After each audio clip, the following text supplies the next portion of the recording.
अभी हम पढ़ेंगे इंटरजेक्शन। इंटरजेक्शन किसको कहते हैं? Interjection is a part of speech but it is not a grammatical part of a sentence. इसको याद रखना, इंटरजेक्शन एक पार्ट, ये एक आर्ट स्पीच के अंदर एक पार्ट है, पर ये सेंटेंस का ग्रामेटिकल पार्ट नहीं है। अगर कोई सेंटेंस में सब्जेक्ट हटा दिया जाए तो वो सेंटेंस अधूरा होता है। अगर कोई सेंटेंस में वर्ब हटा दिया जाए तो वो सेंटेंस ही नहीं होता है। पर इंटरजेक्शन ऐसा वर्ड है, इसको हटा भी दे तो भी सेंटेंस का कुछ नहीं बिगड़ता। समझ में आ गया? Interjection is a part of speech but it is not a grammatical part of a sentence.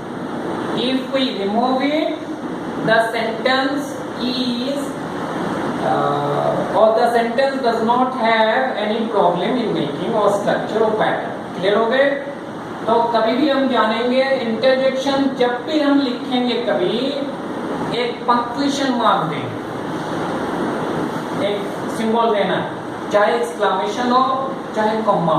बहुत जगह हम एक्सक्लेमेशन देते हैं मार्क और बहुत जगह कॉमा देते हैं। क्लियर हो गए? सो इंटरजेक्शन में ऐसे क्यों करते हैं ना? इंटरजेक्शन क्या करता है आपको? ये आपके फीलिंग को बताता है। It expresses the feeling. अगर आप रास्ता में जाते हैं, जाते समय पैर में कांटा लग गया तो आप फील किया पेन, उसके बाद जो साउंड किया आउच, ये इंटरजेक्शन। बात को समझ में आया? आप क्रिकेट मैच खेला, जीत गया, बैट जो नीचे था उसको ऊपर उठाया और जोर जोर से चिल्लाया हुर्रा। क्यों चिल्लाया इतना? सब प्लेयर चिल्लाते हैं हुर्रा, फिर सिंबल दिखा के विक्ट्री का चिल्लाते रहते हैं हुर्रा, फिर हुर्रा, ऐसे करते रहते हैं। क्यों? कि वो जीतने के बाद उनको फील आया खुशी का, हैप्पीनेस का, तो वो एक्सप्रेस किया हुर्रा से। ये इंटरजेक्शन। क्लियर हो गए? अब आते हैं, आप कोई चीज को कभी नहीं देखा और आपको सरप्राइज हुआ, होने के बाद एक वर्ड बोला, वो इंटरजेक्शन। समझ में आ गया? इसी तरह अग्रीमेंट में मैं बोलूंगा क्या गाय एक जानवर है, is the cow an animal, है क्या? तो आप फील किया, मेरे साथ अग्री हुआ, सहमत हुआ, होने के बाद यस बोला, वो एक इंटरजेक्शन। तो याद रखना, यस नो भी जब भी लिखना एक कॉमा देना। अगर यस को हटा भी दे तो सेंटेंस का कुछ बिगाड़ नहीं होता, because it is an interjection. Clear? तो आप बहुत जगह यस नो लिखते हैं, पर उसके बाद कॉमा बहुत बच्चा छोड़ देता है। आपको मैं आज बताता हूँ कि आप कॉमा नहीं छोड़ना, कॉमा देकर लिखना। तो अभी हम पढ़ने जा रहे हैं इंटरजेक्शन के कुछ टाइप्स के जैसे हैं। Interjection for greetings. ग्रीटिंग किसको कहते हैं? हम इंसान हैं, अगर कोई हमें मिले सामने और एक इंसान, तो हम देख के उसको ग्रीट करना चाहिए, गुड मॉर्निंग, नमस्ते, ऐसे करना चाहिए। पर हम ऐसे नहीं करते। करना चाहिए सबको, पहले कोई मिले सुबह तो ग्रीटिंग करना चाहिए, नमस्ते। और ये ग्रीटिंग इंटरजेक्शन कैसा है? It is used to greet any person. जब हम एक आदमी दूसरे से मिलता है तो दूसरे पर्सन को ये पहला आदमी कुछ बोलता है, फील करके वो ग्रीट के समय संबोधन देता है, जिसको हम इंटरजेक्शन फॉर ग्रीटिंग्स कहते हैं। जैसे हाय, कोई मिला तो हम बोलते हैं हाय, हेलो। ये पंक्चुएशन मार्क है, कम हियर, किसी को हम बुलाते हैं, पहले ग्रीट कर बुलाते हैं, नमस्ते, आप इधर आइए, ठीक है? तो ये हाय इंटरजेक्शन फॉर ग्रीटिंग्स हो गया। क्लियर? अभी दूसरा आते हैं इंटरजेक्शन फॉर जॉय। आनंद में, खुशी में, इट एक्सप्रेसेस हैप्पीनेस और जॉय।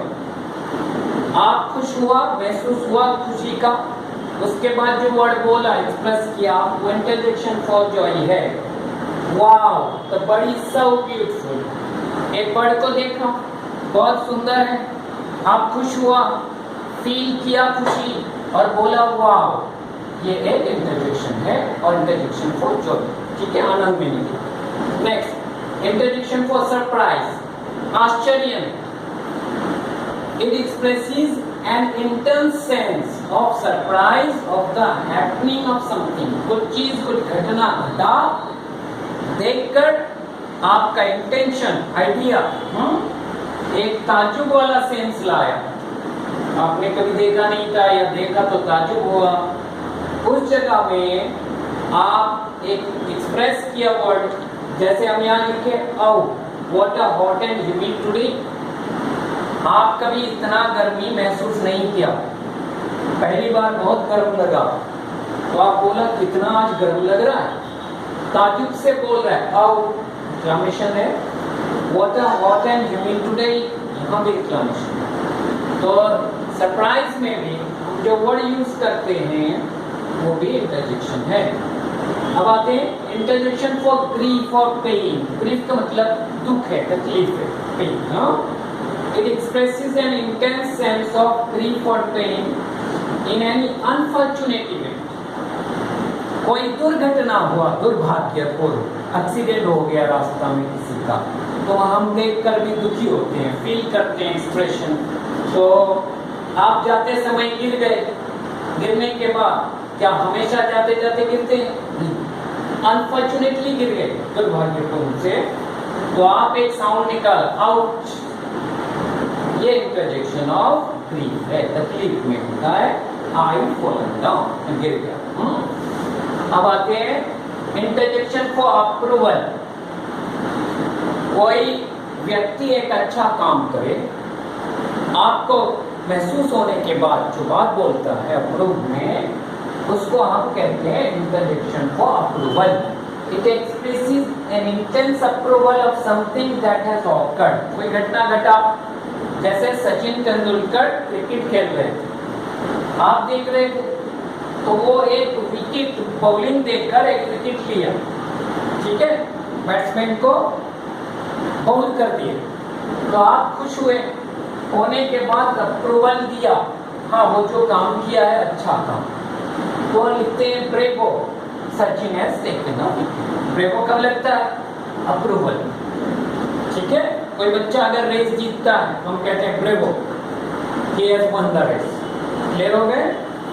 इंटरजेक्शन फॉर अटेंशन, किसी के ध्यान को आपकी ओर लाना है, वो ध्यान में नहीं, तो आप क्या करते हैं? It expresses an intense of attention.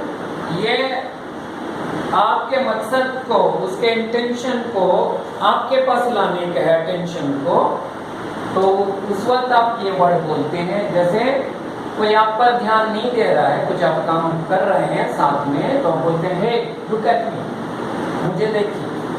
तो यहाँ जो है लगा, ये इंटरजेक्शन फॉर अटेंशन, ठीक है, ध्यान दूसरे का आपकी ओर लाने के लिए। इंटरजेक्शन फॉर अग्रीमेंट, सहमति, ये आप जानते हैं, यस नो लगा के करते हैं अक्सर। It expresses an intense of agreement of any matter.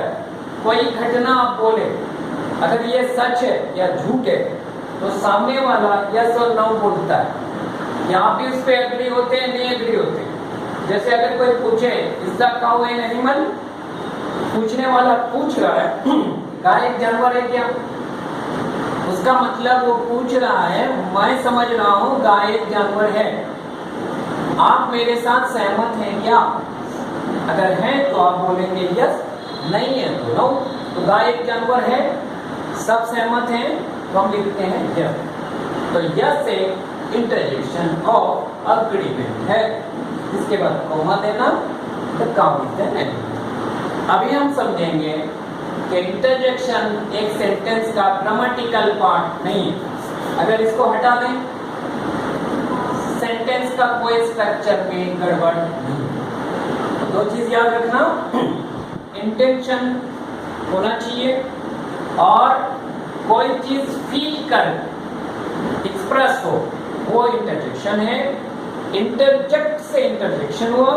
Interject का माने पॉज, आपके ध्यान को वो वर्ड समझाएगा ज्यादा, ठीक है, पूरे सेंटेंस में ज्यादा इंटेंशन नहीं है होगा, किसी वर्ड में होता है, यस में, हे में, ब्रेवो में, ठीक है।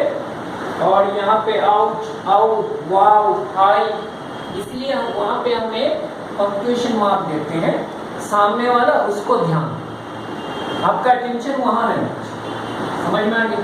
हाँ, तो जब भी आप इंटरजेक्शन लिखेंगे एक पंक्चुएशन मार्क जरूर देना, नहीं तो गड़बड़ होगा। क्यों?